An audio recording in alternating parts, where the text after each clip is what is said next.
Okay, quick music disclaimer here. I do not own the rights to this music, which belongs to the rightful owner, who is the intoxicating mind of Dr. Frankenstein. So he made my intro and my outro, and I hope you guys enjoy. Check them out on Spotify and YouTube, and no copyright infringement is intended. Have a good day.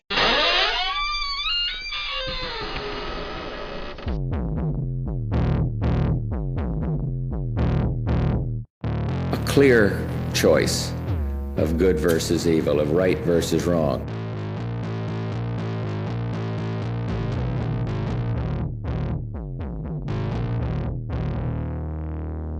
Twisted Tales. If you like paranormal, true crime, cryptids, or anything else weird, check out the Outros That a Ghost podcast brought to you by your host Liz. You can find Outros That a Ghost on Spotify, Apple, or any other audio platform. New episodes drop every Thursday.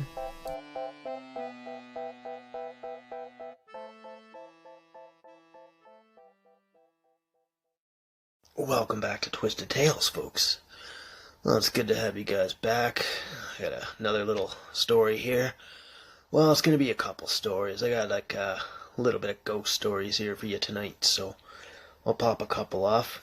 And I want to thank you guys for, staying tuned in through like all these episodes I got going on here. I've been kind of busy, so we're just doing a couple collabs and whatever.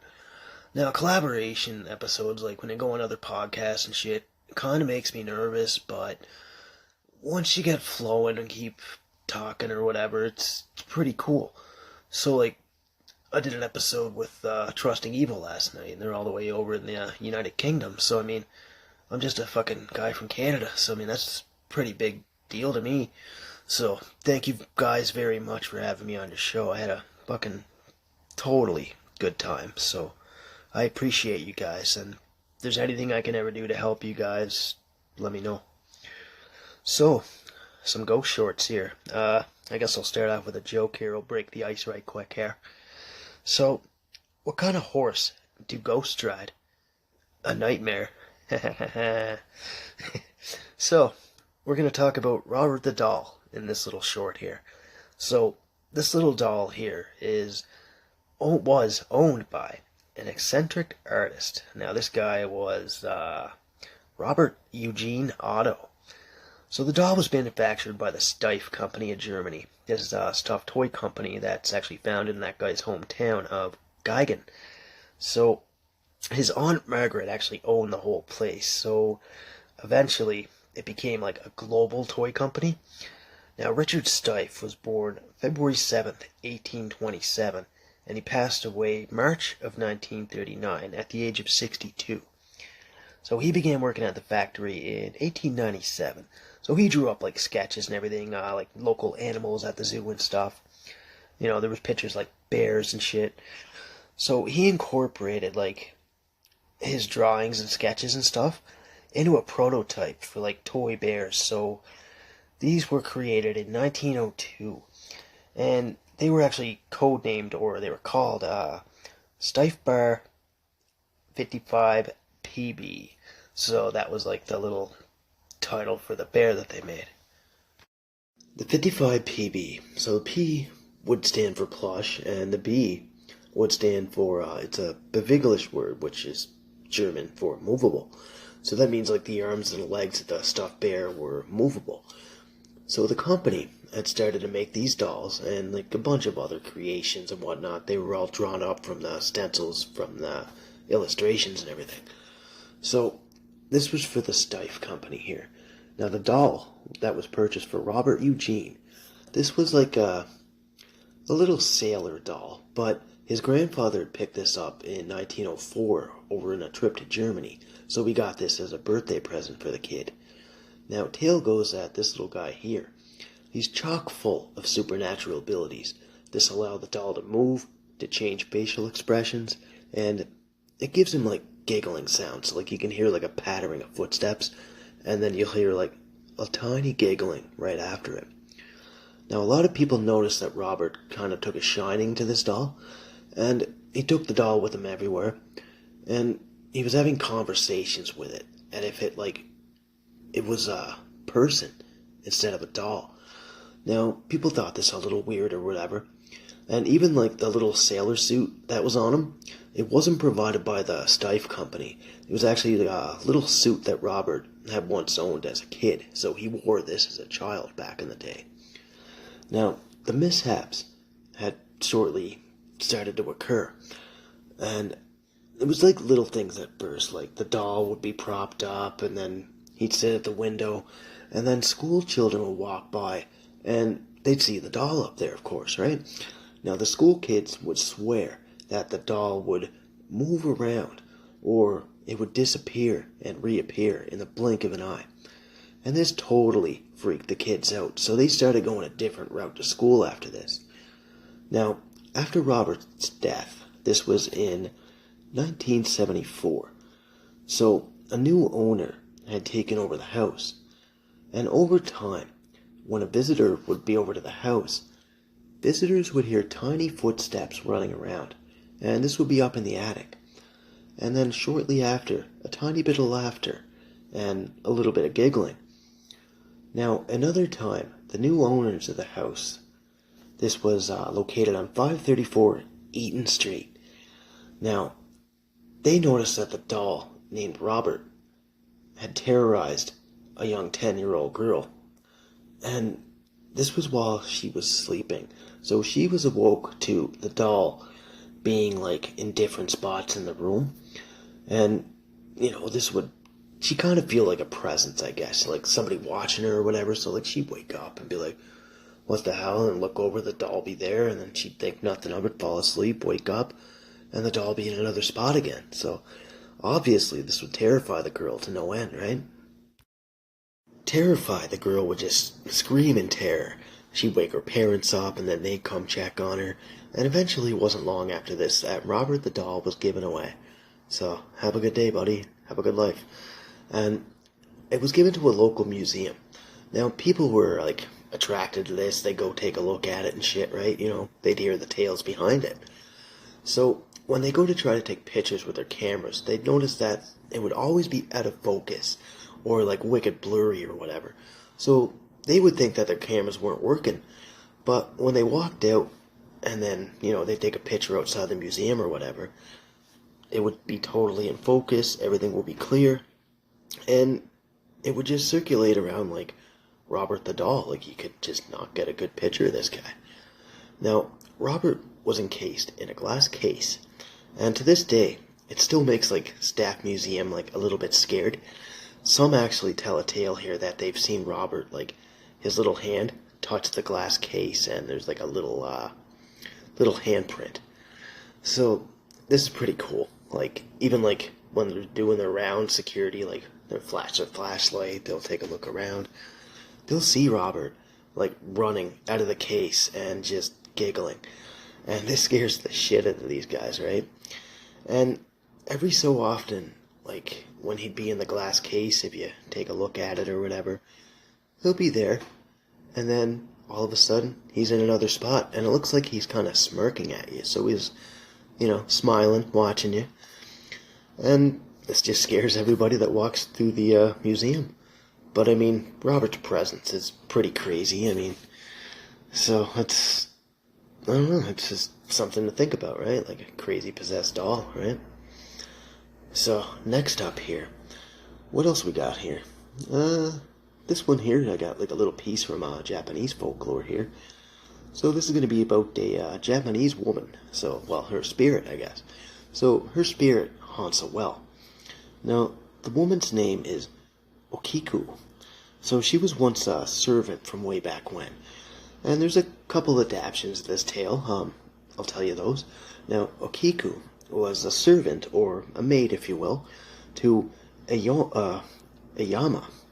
So Ayama was a schemer, and she began to plot against her lord at the manor. So Okiku had overheard this plot, and she told this to one of the local warriors here, and then it was brought to a halt, and Ayama was just pissed about this. So Okiku was doing the dishes one day, and she was accused of stealing one of the dishes that she had just cleaned and put away. And that she was totally set up with this. So she was tortured for this act of stealing, and then brutally killed, and then tossed into a well. Another adaptation is that Okiku was just mad, and then she took that dish that she was cleaning, and she just smashed it out of anger. Or that she accidentally dropped the plate, and then suffered the consequences by her master, and was killed, and then thrown into the well. Another rendition here says that Ayama, it was his wife that had broke the plate, and then tried to fucking conceal it by throwing it into the well. So took the broken pieces, chucked them in there, and then she accused Okiku of theft for the plate, and then she met her end. She was thrown into the well, and this was done so by Okiku's own husband, as he was so disgusted that she would sink to this, like, such measures, and she was killed and thrown in there. And now Okiku's spirit is said to be around this well, so you can hear the sobbing of a woman close to the well. So this became like a very vengeful spirit, and it torments her victims that venture near the well. So she does this by counting to 9, and then lets out a terrible shriek that represents the broken, or like the missing 10th plate. So she never gets to 10, so every time she counts to 9, she can't find the 10th plate, she freaks the fuck out. And she never finds the 10th plate, right? So these cries of agony, like every time this happens, it gets noticed by like people walking by or anything like that, right? Because it's just crazy. And everyone was just scared to go near the well. Like the stories were told around the town, and like the whole townsfolk were just scared shitless, I guess, right? So the torment continued on. This wasn't until one day when an exorcist had played along with the counting. So when a ghost was counting to 9, the exorcist yelled 10, and this released the ghost's spirit, because the 10th plate had been found. So the spirit just disappeared. But some say that she hasn't disappeared for good. Now the ghost can still be seen rising from the well every so often. So keep that with you. I mean, that's pretty cool. Now next up here, we're going to talk about the Papabawa. So this fella here is an evil spirit that appeared in the Tanzanian islands of Pemba. So this caused a shit ton of mass hysteria and panic back in 1995. So let me talk about that with you guys. The Papabawa. So this guy here is a Shetani spirit found in Zanzibar.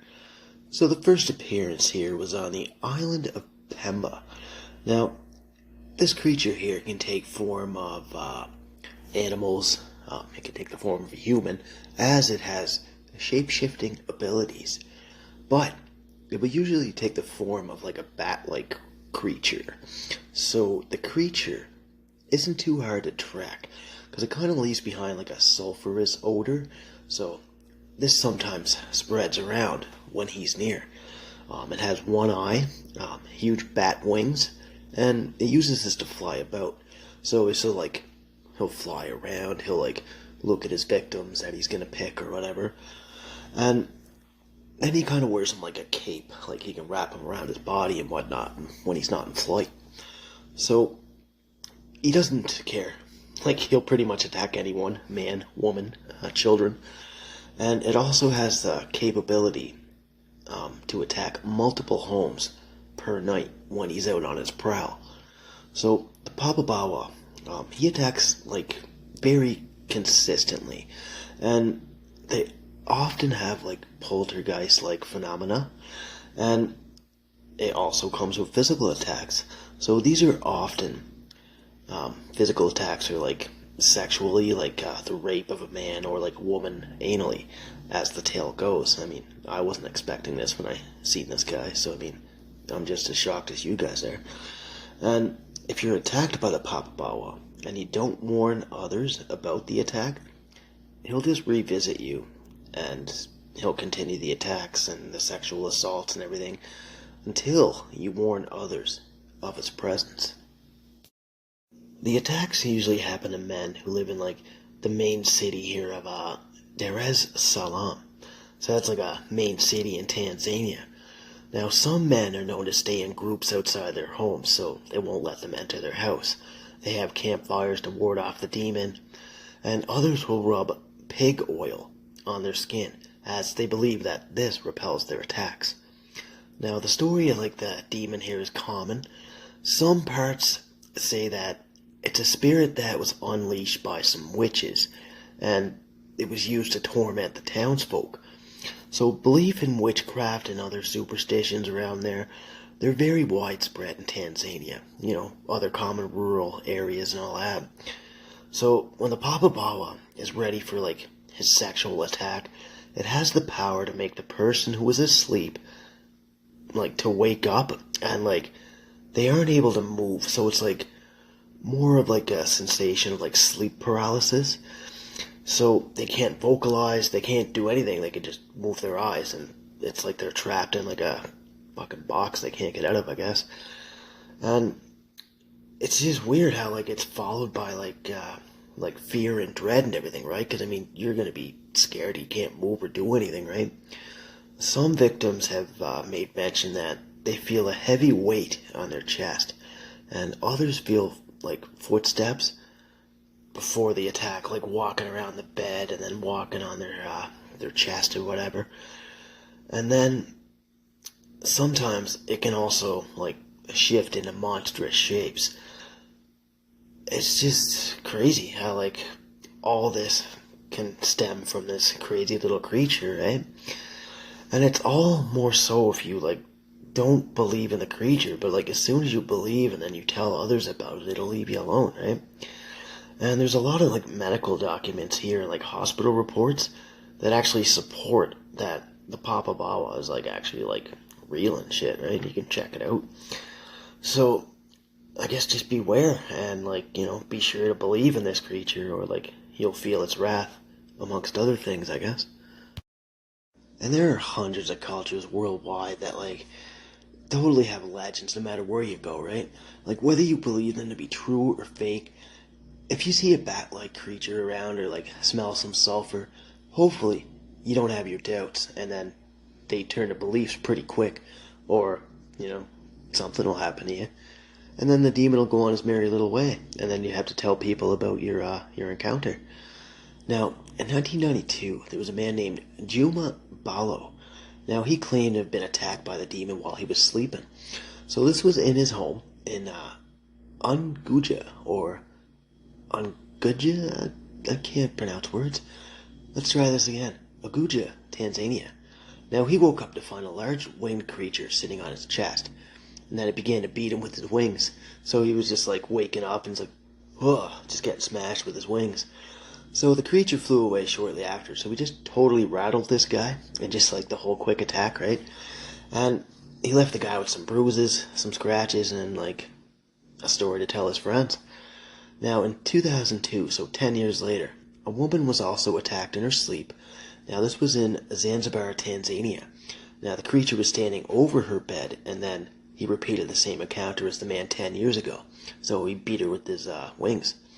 And he left her with some bruises and scratches and a totally what-the-fuck story. So, yeah, those are some of the attacks of the creature there. I mean, like, usually this shit would go back as far as, like, any other legendary creature. But, I mean, like, sightings of this guy had only started back in, like, 1965. And mostly on the island of Pemba. The sightings then moved on to, like, the 1970s. And it was seen a little bit here and there during the 1980s. And origin stories like the Papa Bawa, like, it proposes that sometime in the 1970s here, it said an angry sheik had released a jinn. Now that's a genie, or evil genie, whatever, depending. And the jinn ended up breaking free, so he wanted to have some vengeance.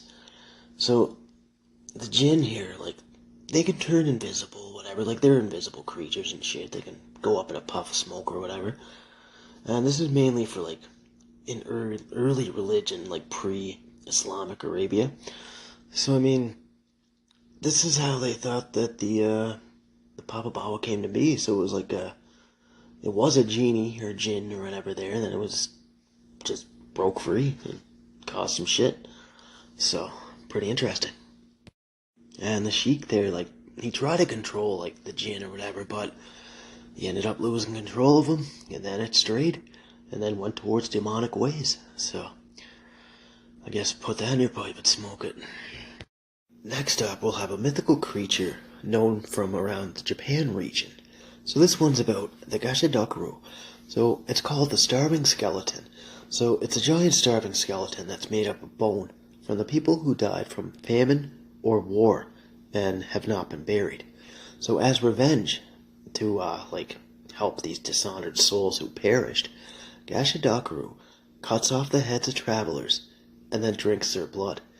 And this right here is why I fucking love Japanese mythology. So this guy's about 10 meters tall, so I mean that's about 32 feet. And depending on who you talk to around the town, he has protruding eyes.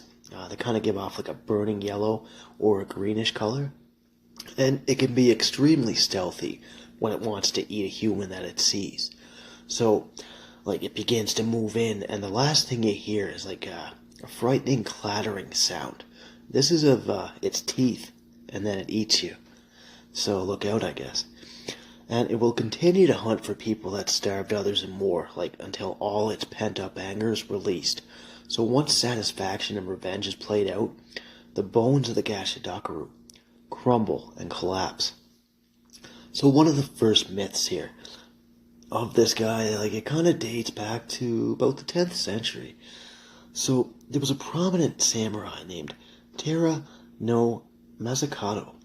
So this fella here was ambushed one day by a few of his cousins.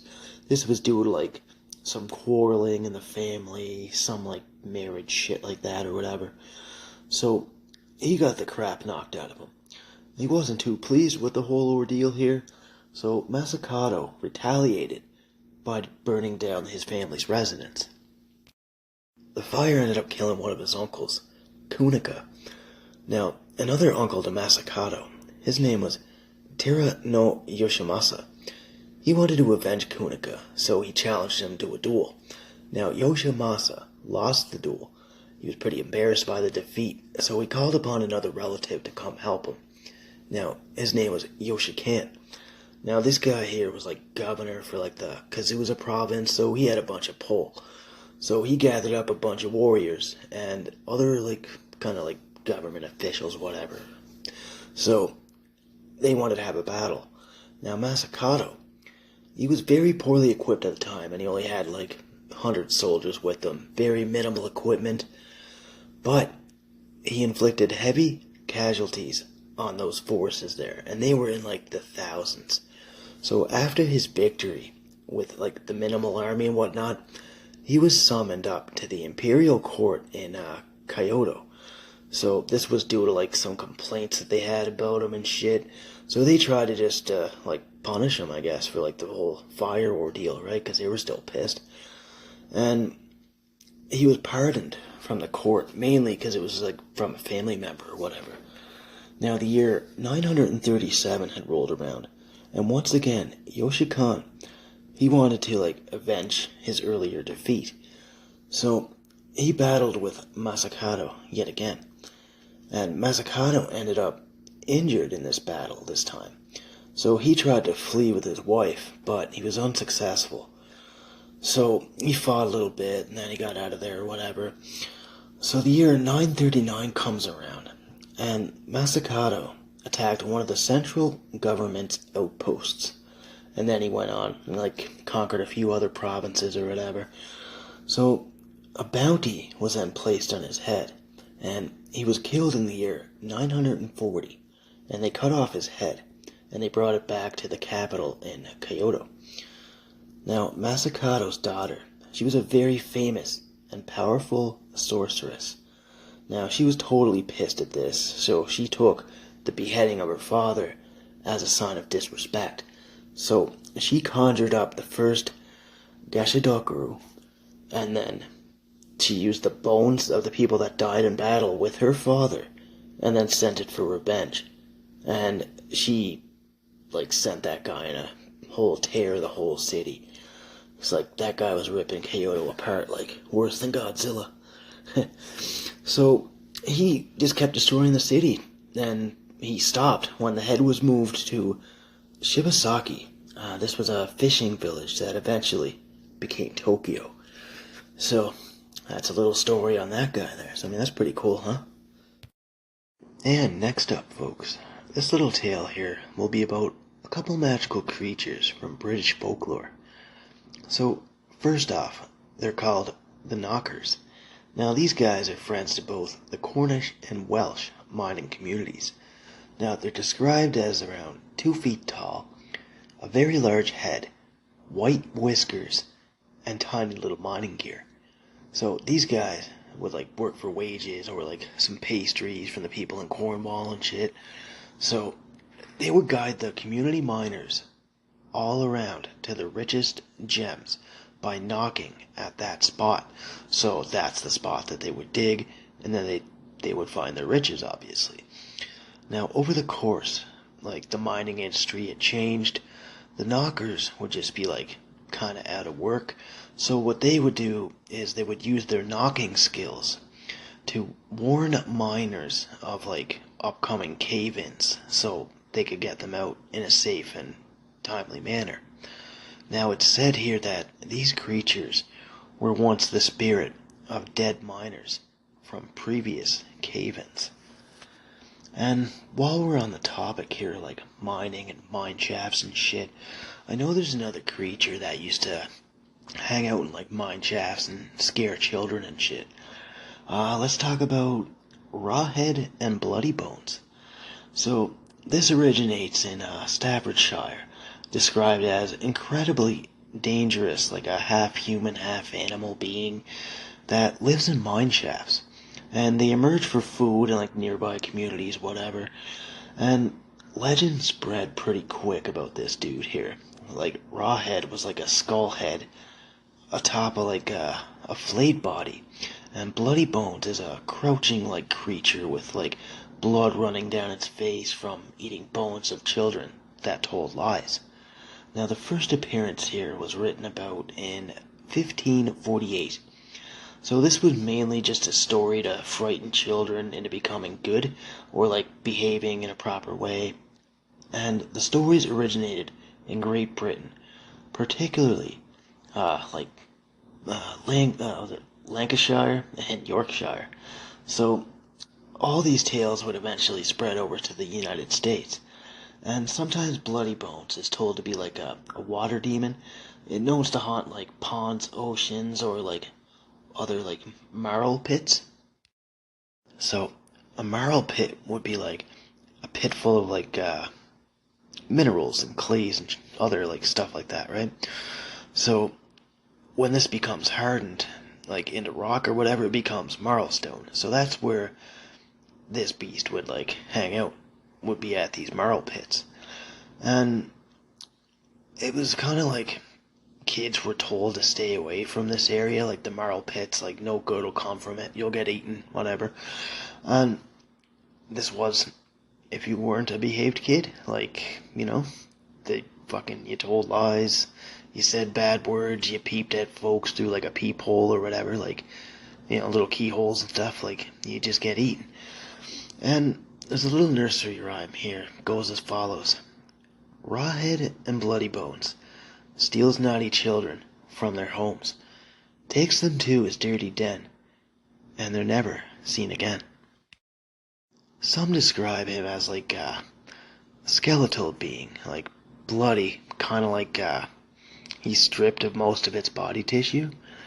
So, I mean, it's kind of a sight to see, I would imagine.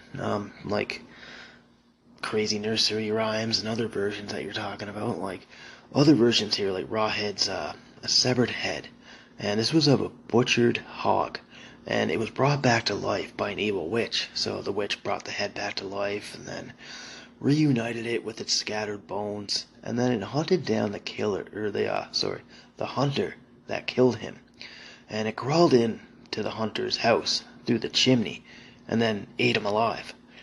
Now, it's known to hide in cupboards under the stairs or like any other dark, musty place or anywhere close by.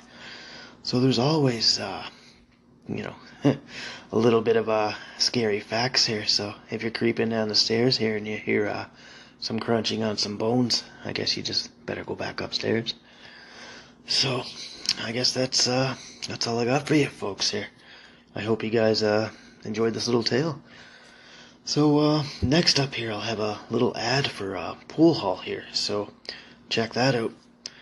Well, thanks for tuning back into Twisted Tales, folks. Have a good night. Oh, and I got another cool thing here. I got one of my first ads here. So this ad I'm gonna pop off here. This is for the Sticks Billiards and Lounge, and they're located in Lloydminster, Alberta. And it's a fantastic pool hall. Got a very chill vibe. Whether you're a lone pool shark or you're big enough to hang with the heavies in our league nights, we've got you covered. Our establishment also offers open mic nights, so you can get your comedy fix, or, you can groove to some local bands like Kid Midnight and, enjoy your time. Also, if you're planning a big event, it's no problem. There's a 103-person event room that can totally accommodate whatever you're planning, equipped with karaoke, DJ services, and a private bar. But hey, don't just take my word for it. Pop over to Sticks Billiards and Lounge, where good times are always on cue.